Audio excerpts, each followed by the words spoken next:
할렐루야. 사랑하는 대강의 가족 여러분, 오늘 하루도 하나님의 말씀과 동행하는 삶이 되길 소망합니다.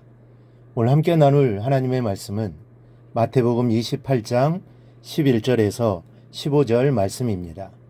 여자들이 갈 때 경비병 중 몇이 성에 들어가 모든 된 일을 대제사장들에게 알리니 그들이 장로들과 함께 모여 의논하고 군인들에게 돈을 많이 주며 이르되 너희는 말하기를 그의 제자들이 밤에 와서 우리가 잘 때에 그를 도둑질하여 갔다 하라. 만일 이 말이 총독에게 들리면 우리가 권하여 너희로 근심하지 않게 하리라 하니 군인들이 돈을 받고 가르친 대로 하였으니 이 말이 오늘날까지 유대인 가운데 두루 퍼지니라. 아멘. 이 살았다는 것은 뭔가 의지를 가지고 행동을 하게 되어 있습니다. 그 의지를 가지고 하는 일은 막을 수가 없습니다. 살아있기 때문이죠.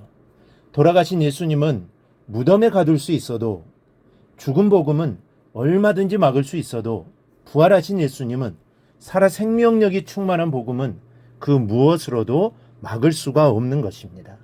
오늘 본문의 내용은 이렇습니다.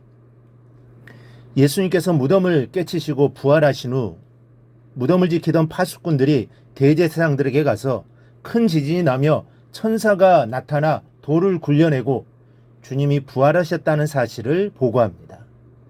이 보고를 들은 대제사장들은 장로들과 함께 의논하고는 그들은 주님을 그리스도로 인정치 않고 부활한 이 사실을 은폐하기 위해 음모를 꾸밉니다. 여러분, 그들은 주님 생전에 주님께 메시아의 표적을 보여달라고 요구했던 자들입니다. 그때 주님은 악하고 음란한 세대가 표적을 구하나 선지자 요나의 표적밖에는 보일 표적이 없다라고 하셨습니다.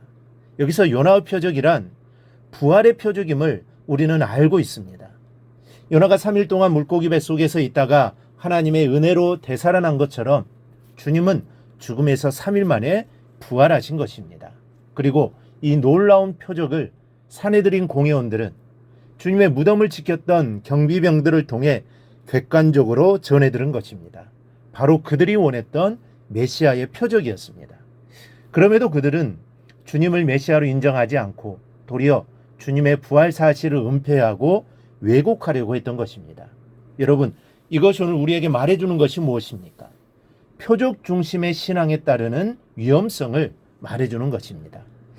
여러분들 중에 전도할 때 신비로운 표적과 기적을 일으킨다면 많은 사람들이 다 그리스도를 주님으로 믿으리라고 생각하는 분들이 있을 것입니다. 그러나 천만의 말씀입니다. 기적을 보고 호기심을 지니는 자들은 많을지 모르지만 주님을 하나님의 아들이요 구주로 영접하는 사람은 극히 드물 것입니다. 왜냐하면 믿음이란 성령 안에서 주님과의 인격적인 만남을 통해 이루어지는 것이기 때문입니다.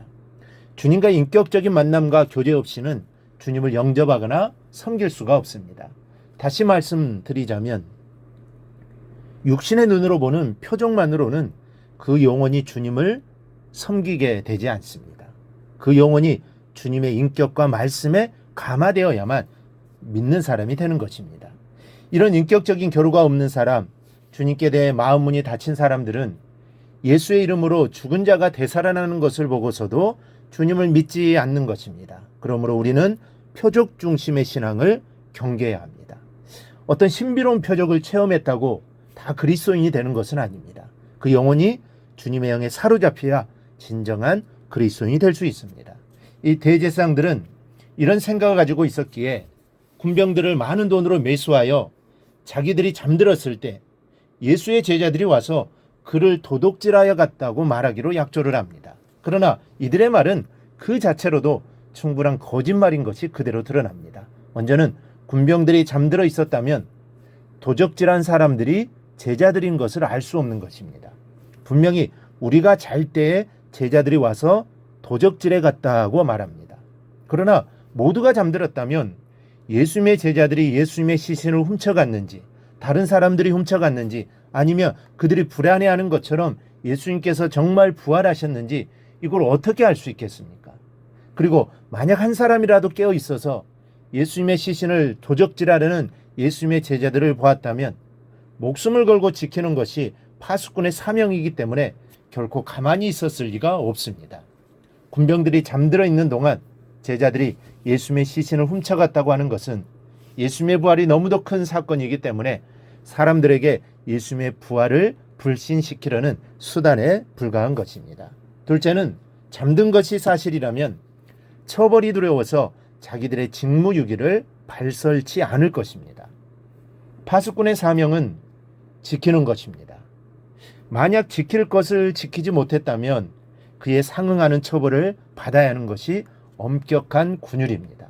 거기다가 힘을 다해 싸웠음에도 힘이 붙여 빼앗긴 것도 아니고 보초 근무를 서는 시간에 잠들었다가 지키지 못한 것은 죽음으로 그 죄를 물을 수도 있는 중대한 사항입니다. 그런데 이런 죄를 자기 입으로 내어놓는단 말입니까? 이것은 말이 되지 않는 거짓입니다. 여러분, 주님의 부활은 무엇으로도 막을 수 없었습니다. 군병으로도 돈으로도 거짓으로도 그 무엇으로도 막을 수 없었습니다. 그러므로 이 부활 신앙을 중심에 품고 살아가는 그리스도인들 또한 그 무엇도 막을 수 없는 것입니다. 오늘 하루 여러분 모두 부활의 이 능력을 힘입어 부활의 증인답게 살아가기를 바랍니다. 담대하게 나아가기를 바랍니다. 우리를 막을 자가 없습니다. 그 부활의 능력을 힘입어 세상을 담대하게 살아가시고 부활의 증인이 되는 복된 하루가 꼭 될 수 있기를 주님의 이름으로 축원합니다. 오늘 묵상한 말씀을 굳게 잡고 삶으로 실천하며 살아내는 대강의 모든 성도들이 되기를 축복합니다.